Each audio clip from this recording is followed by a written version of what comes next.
balance of your body enhances the likelihood of voyances. Voyances are very unlikely to emerge in anybody who can't manage four doctors, and if they do, they almost always cause trouble. The reason being is, think of your five senses as information gathering systems. Your ear picks up sound waves, converts them into signals that your brain interprets as my voice. Your eyes pick up images and convert them to images. Your sensory receptors pick up touch, and you know when a bug's walking on you. Now ask yourself this question: how many people cannot handle the information coming in through their five senses? They can't live right, they can't eat right, they can't think straight, they can't manage the amount of information that Mother Nature designed you to use because they're living too scattered, too out of balance. Now, if you take that person that's out of balance like that, that can't even handle five senses, and give them clairvoyance, they're now dealing with such a massive inflow of information. I can see anything I want to through clairvoyance, literally anything.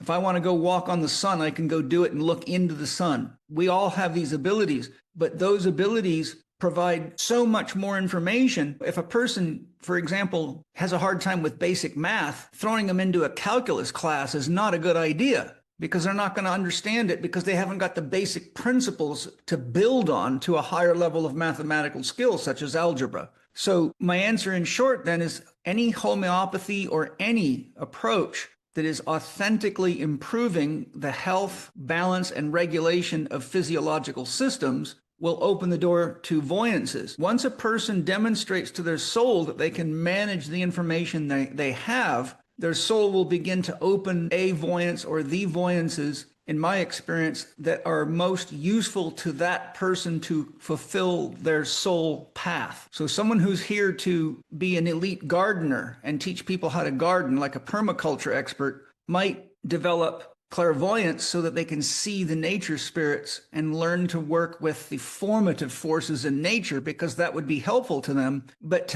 developing telepathy might drive that person crazy, because they might be gardening next to a school or a shopping mall, and it would drive them crazy because it'd be like a billion people speaking to them at once. Each of us is gifted with at least one voyance, but people just often don't realize what's happening. So some people have clairaudience, which means they hear beyond the ear's capacity to hear sound waves. For example, if I'm talking to an entity from another dimension and I'm hearing it through clairaudience. I'm not hearing it through my ears. They're in another dimension. For example, if you blow a dog whistle, none of you will hear it, but your dog will, because it hears an octave above the human ear. So anything that the dog can hear beyond your hearing, you don't even know is there, but the dog is very aware of it. So voyances are like a dog whistle. Once you have a voyance, you hear into octaves above. How far that goes depends on how developed it is. So that's the answer to the first question. Now, if you do develop voyances through drugs or through yoga, yoga is one of the ways people have Kundalini rising events. And if they're not ready for it, it puts a lot of people into a psych ward. There's volumes. I've got many books in my library on what happens to people through yoga,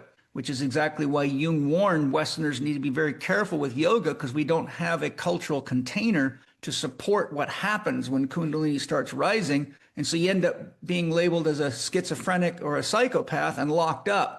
But if you had the same problem in India, they would know exactly what's going on and what to do with you. Anybody interested in that can read the book Vibrational Medicine by Richard Gerber, MD. He goes in great detail what happens when Kundalini starts to rise and people don't know what to do about it. The next part of the question, the most common ways to do that are psychedelics, yoga. They often happen, strangely, to truck drivers from the vibration of the truck for long periods of time. Flashing lights like in a discotheque. Many people have had spontaneous Kundalini arising in discotheques where the spinning balls that shoot light, and they have all sorts of flashing lights. The right sequence of lights can trigger a Kundalini rising. Some truck drivers have had it happen because when they're driving at night, the headlights from the oncoming cars and their own headlights are illuminating the reflectors in the middle of the road, so you can see the two sides of the road. So what happens if a truck driver's driving long enough, say using cruise control, then the flashing lights, the lights hitting the markers on the road act like a strobe light, and it takes them into a hypnagogic state.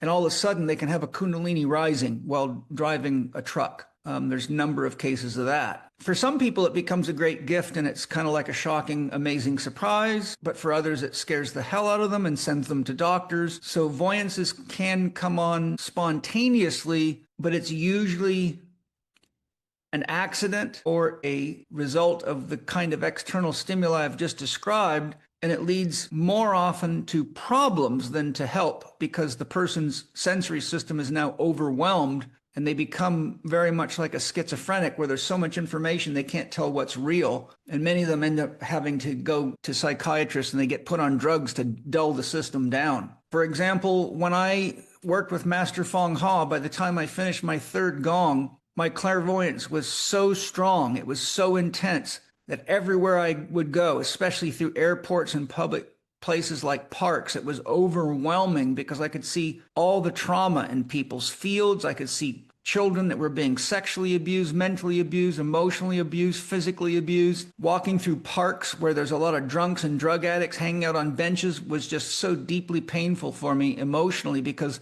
I could saw that most of them were very wounded as children and had to use drugs to medicate the pain because they just couldn't deal with the world, but they weren't, shall we say, brave enough to commit suicide, but wanted to. So I got to the point where I said to my soul, I need you to please turn down our clairvoyance and only show me clairvoyantly what you want me to see if I'm supposed to help that person. So when I'm looking at all of you right now, I don't see your energy field. But if I'm coaching one of you and I feel intuitively that I need to look deeper, which is usually because what your story is doesn't match what I feel or perceive, which is very common, then I will ask my soul to show me what I need to see clairvoyantly. But first I connect to your soul, and I'm saying to my soul, Kidra, please connect me to the soul of so I can get guidance and support. As soon as I get connected, I'll say, Kidra, I'm here to support you. Your body mind is telling me that you have this challenge going on. Can you tell me what's going on and show me what I need to see? And then I empty myself and I will be able to see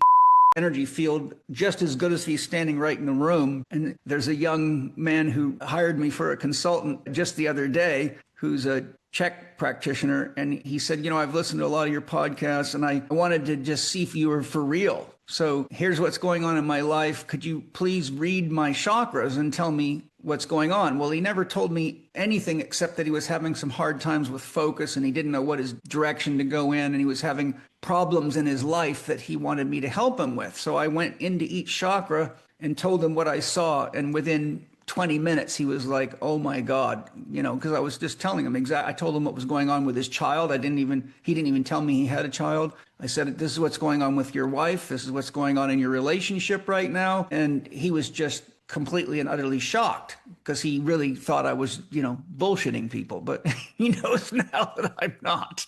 That's why I tell my students, especially when you get to IMS5, I'm the last guy you want to bullshit, especially in class in front of everybody, because you're going to have to deal with the dragon. IMS5 is where we stop all the games and you have to confront your psyche, because you can't guide people deeper than you've taken yourself. And that's a lot of responsibility to be in IMS5. So that's when they meet the dragon, if they start bullshitting me. And I don't do it to be mean. I just say, it's time to stop playing childish games. You're an adult now. And then they realize that it's time to stop. So you can ask your soul to limit the voyances to whatever degree you need them limited. But because I'm here to help people, and that's why I reincarnated, I let my soul choose. And I know that's happening because if all of a sudden I'm standing there talking to you and all of a sudden your energy field appears to me or one of your chakras appears to me and I see events in it, then right away I connect to your soul and ask for guidance, because I know that that's how my soul tells me I am supposed to use those abilities. I've naturally been a visual person. Since I was a child, I could easily get visions. My mother was quite shocked when I first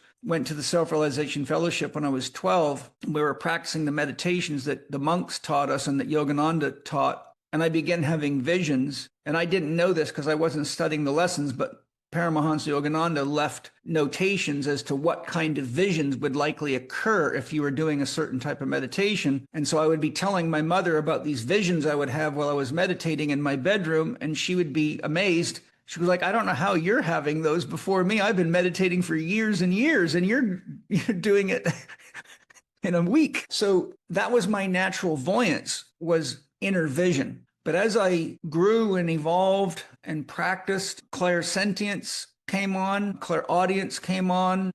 I have some degree of telepathy if I hold real still and want to use it. All the voyances are alive in me, but I would say my go-to is vision, just because it's my natural kind of state. So once you have one, you want to work with it and communicate with your soul and ask for guidance on how to use it. Once you can manage a voyance well, then your soul will begin opening up other voyances to support you in your own spiritual evolution and to help other people. But there's many books on how to develop your voyances. There's loads of them. And Rudolf Steiner has quite a number of exercises specifically for that. And Edmund Knighton, who's been on my podcast and is going to be your guest mentor while I'm away on vacation, is an expert at all those exercises. So if you want to, any of you want to ask him some of Steiner's approaches for that, you can. And by the way, the exercises to open your voyances are quite simple. The problem is people don't have the discipline to do the work. Most of them want to put a quarter into a machine and have the voyance pop out like a bubblegum ball. Some people have to work for 5, 6, 7, 8 years at these exercises before the voyances open. Sometimes your soul wants to make sure you have the spiritual discipline to manage what you will be able to see. So if you don't actually have the discipline to stick at the developmental process, the voyance will not emerge for you.